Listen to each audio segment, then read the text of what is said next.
Hi, I'm Tootie Wilson from TootieLicious.com. Today I'm going to teach you to make spinach dip with scallions. Let's get started. So you can use one 10-ounce package of frozen spinach, but I prefer fresh spinach. Then you need 1.5 cups of sour cream. Okay. You also need 1 cup of mayo. And you'll need 1 package of dry vegetable soup mix. You need 3 chopped scallions.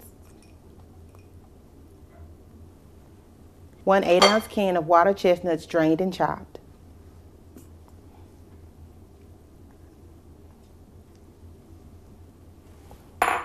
Stir it up.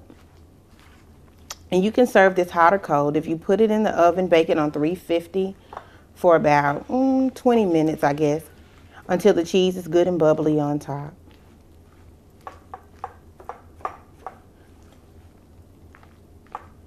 And you can let it soak overnight for a day or two. It's completely up to you. But you can eat, making this up to a week in advance is okay.